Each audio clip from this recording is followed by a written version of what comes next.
हरे कृष्णा। सनातन धर्म में वर्ष के प्रत्येक मास का विशेष आध्यात्मिक महत्व है, परंतु ज्येष्ठ मास को पुण्य, संयम और सेवा का प्रतीक माना गया है।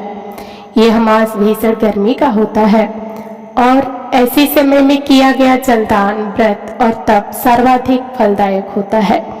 इस महात्म्य की कथा पुराणों में वर्णित है और इसे भगवान विष्णु स्वयं महर्षि नारद को सुनाते हैं, जिससे इस मास की पवित्रता और उसका प्रभाव प्रगाढ़ित होता है।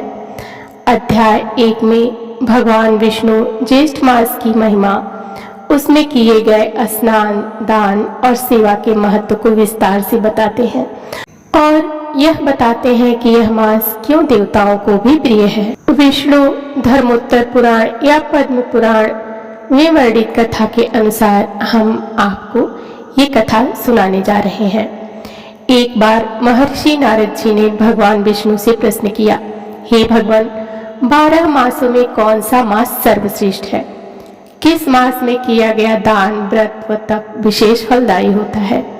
भगवान श्री विष्णु मुस्कुराए और बोले, हे नारद, 12 महीनों में ज्येष्ठ मास सर्वाधिक पवित्र और पुण्य देने वाला है। यह मास देवताओं को भी प्रिय है। इसमें किया गया जप, तप, दान, स्नान और व्रत अक्षय फल देने वाला होता है। ज्येष्ठ मास की विशेषताएं। गंगा स्नान का महत्व। भगवान विष्णु बताते हैं कि जो व्यक्ति ज्येष्ठ मास में सूर्योदय के समय गंगा, जमुना या किसी पुण्य सलिल में स्नान करता है, वह जन्म जन्मांतर के पापों से मुक्त हो जाता है।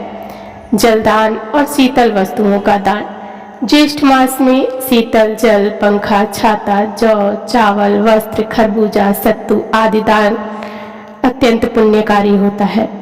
विशेषकर जल से भरा हुआ घड़ा या कलश ब्राह्मण को दान करने से अक्षय पुण्य प्राप्त होता है। व्रत और ब्रह्मचर्य का पालन। इस मास में संयम, ब्रह्मचर्य, सत्य, दया और दान को विशेष महत्व दिया गया है। इसकी एक कथा है। भगवान विष्णु नारद को एक कथा सुनाते हैं। प्राचीन काल में एक निर्धन ब्राह्मण अत्यंत भक्ति से ज्येष्ठ मास में प्रतिदिन नदियों में स्नान करता था, ब्राह्मणों को जल का दान देता था और एक लोटा शीतल जल विष्णु को अर्पण करता था। अंत समय में विष्णु दूत उसे विमान में बिठाकर विष्णु लोक ले गए। ज्येष्ठ मास पुण्य का भंडार है। इस मास में तप, दान, व्रत, जप और संयम पूर्वक जीवन जीने से मनुष्य को मोक्ष की प्राप्ति होती है। विशेष रूप से जलदान इस मास का सर्वोच्च कर्म माना गया है। इस प्रकार भगवान विष्णु ने नारद मुनि को ज्येष्ठ मास की अलौकिक महिमा का वर्णन करते हुए यह समझाया कि यह मास केवल तप का ही नहीं, अपितु सेवा, त्याग और सहनशीलता का प्रतीक है।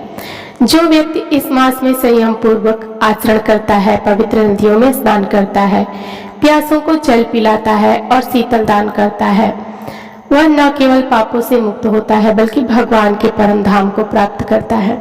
ज्येष्ठ मास हमें यह सिखाता है कि भीषण परिस्थितियों में भी करुणा, सेवा और तप से जीवन को दिव्यता की ओर मोड़ा जा सकता है। तो ज्येष्ठ मास की कथा का अध्याय 1 यहीं पूर्ण होता है।